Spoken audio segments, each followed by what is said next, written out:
Good morning, everyone. We'll start off with number 21. We have 22 and we have 23. So I'll read 21, and then if we have any questions, we'll do that. Then we'll jump to 22 and so on.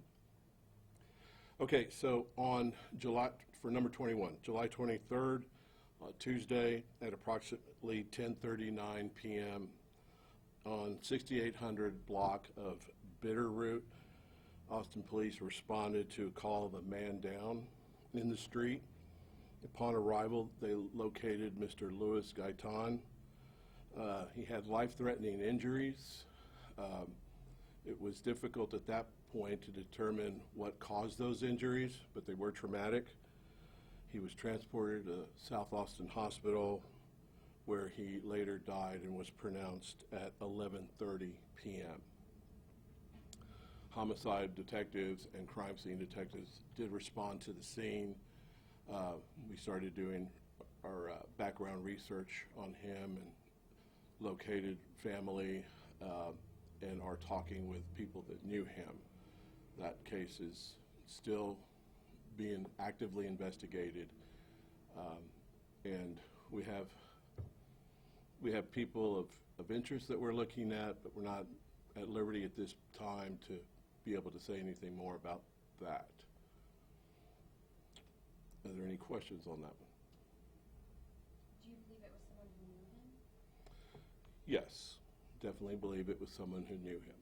So in that regard, I don't think there's a threat to the public.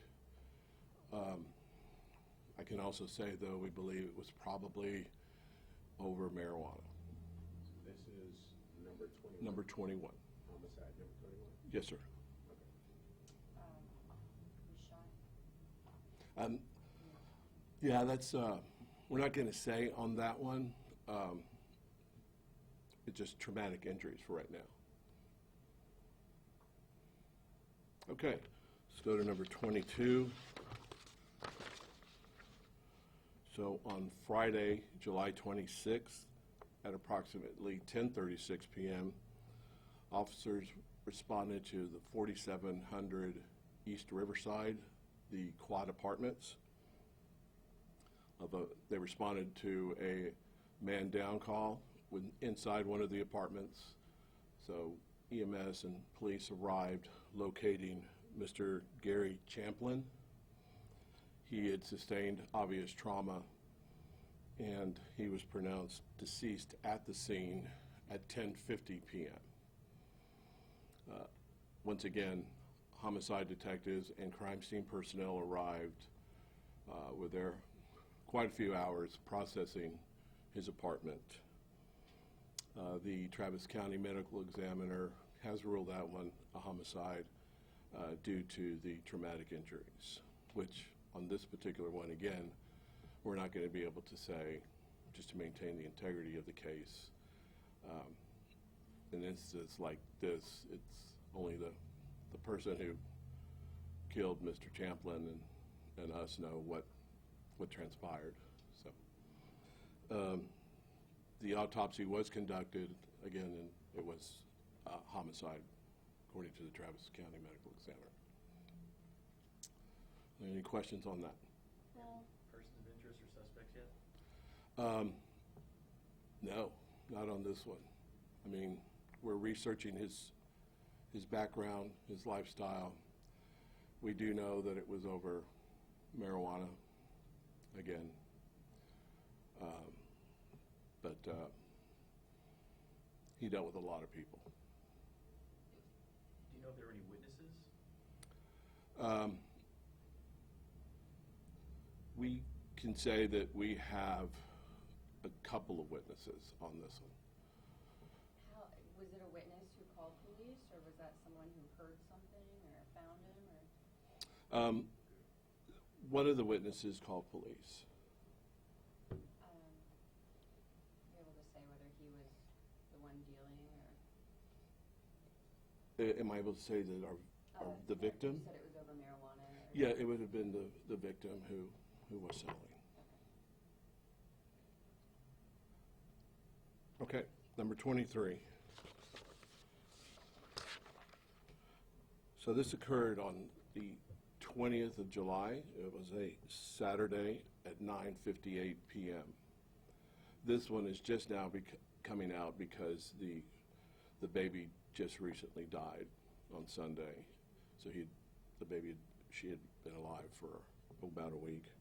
So on Saturday, July 20th at approximately 9:58, Austin 911 received a call of shots fired at the apartment complex at this location. When they arrived, they located a female who had been shot. She was pregnant. Civilian witnesses who were there did a really good job of treating her, trying to stop the bleeding. So kudos out to them for helping and becoming involved. They also called police. She was transported to South Austin Hospital where they delivered the baby there. The baby critical was transported then to Dell Children's Hospital. She was transported to South Austin Hospital and remained in critical condition for a few days. We did process the scene with crime scene, and we learned that this was a home invasion type incident over drugs again.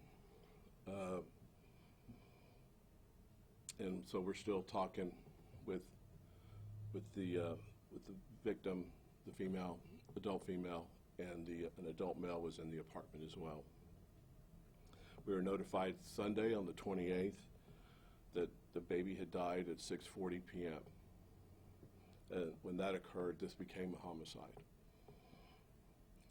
An autopsy still has to be done to determine exactly what was the cause of the death, but she had a great deal of blood loss at the scene, so it may be as a result of that.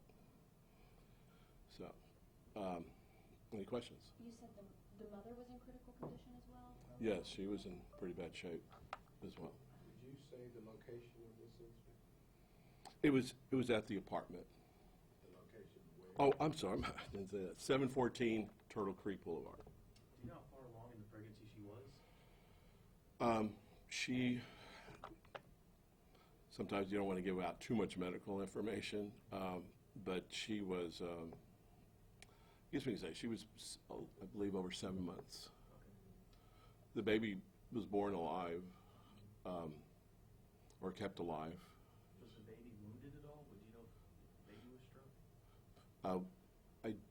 I wouldn't be able to say that. I think that's revealing too much for medical purposes and HIPAA. Do you know if the gunfire was inside the apartment or if it came from outside? I can tell you that the gunfire occurred outside of the apartment. Was the Even though male it's home victim invasion? or the male person at the apartment, was he wounded? No. It was a home invasion, but she was shot outside the apartment. Yes. Can you say whether she was shot in her stomach? No, can't say that. Just so I'm clear, she was shot inside the apartment? Outside the She was apartment. shot outside. Yes. Are you able to say if she ran outside or? No, I'm not able. So the specific details of what started in the apartment and when ended up outside the apartment, you know, the order sequence and the whys, we can't say at this point. And you said it was drugs. Was she involved, or was it somebody else in the household? Our feeling, it was someone else in the household. You say you had a suspect on that one? No suspects on that one. Do you have did they have an idea who the suspect is, knowing that they had drugs in the house? So in these types of things, we usually, the person who is robbed or home invaded knows who the people are or has had some sort of previous dealing with them, and we think that's definitely the case in this incident. How many homicide investigations do you currently have open? Well, not including these that just came in, but I think we have 2 that are still open, maybe 3. Is a lot for you right now, or are detectives kind of strained? There's been a lot of violent crime lately, including shootings and ag assaults and homicides. There has, and we're fortunate that we have the trauma center that we do, otherwise we'd be in trouble, is for solvability reasons. But yeah, I mean, this puts a strain, because even if a person shot 2 weeks later and then they die, we have to pick it up from there, behind the. When it's like drug-related incidents, do you have a harder time getting people to talk? Maybe because they're afraid. We absolutely do. People don't want to talk about it. I mean, drug transactions and these sorts of things, they're done in secret. I mean, you're not telling all your buddies and friends that you're going to go out and purchase drugs, or that you're going out to rob someone. So, we have to work with that wall and slowly,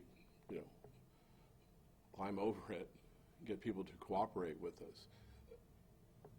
We should say that we don't care that you're selling the drugs in these murders. We're interested in solving these murders.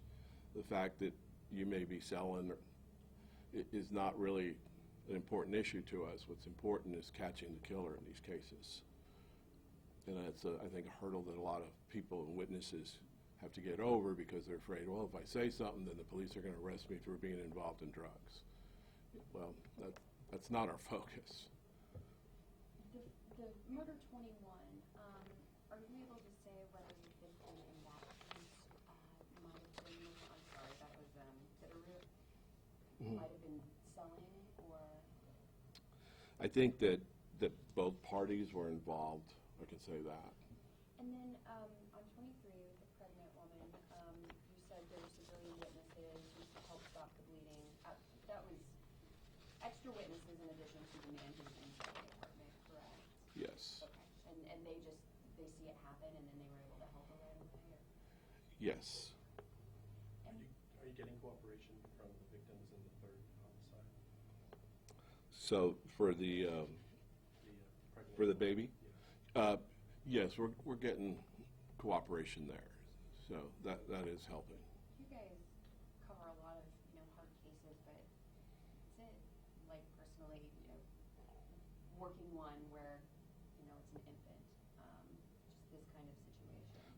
I think for the detectives that work these cases, and when you have a child, especially an infant, that I don't want to say that the drive's a little stronger, but I would say that the emotion's a little stronger. You try to detach yourself, and as you don't want to become emotionally involved, because then you don't do the best work you can. But when it involves a baby, that's, you can't help but feel some emotions in that. Last question?